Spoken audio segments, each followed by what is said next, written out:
So this is the Vintage Coach pocket purse in the color white, and the style number for this bag was 9755, and this one was made in the US, and I would estimate it was probably made sometime in the early 90s. So I'll go ahead and show you the bag now. So this is the front, comes with the matching hang tag, and it's got a detachable shoulder strap that can attach at the sides. It could probably be used as a crossbody bag as well, depending on how long the strap is on you or where it hits on you, if it's comfortable enough to wear as a crossbody bag. So you could also carry it as a clutch or as a shoulder or crossbody bag. And then here's what the sides look like, and here's the back.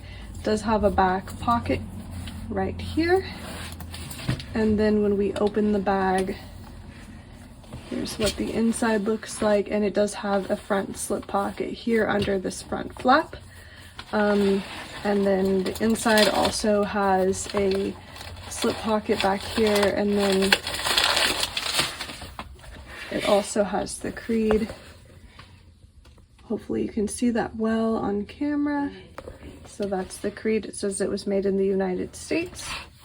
So that's the pocket purse. This bag is still available in our Etsy shop. I'll link it below just in case you're interested and want to check it out. I also have a few others that are also white, or I think I have some that are bone, which is more of a beige color. So really similar in color, but just more of a beige tone or cream tone. So those are also in the Etsy shop. I'll leave the main Etsy link below as well. But thanks for watching. Take care.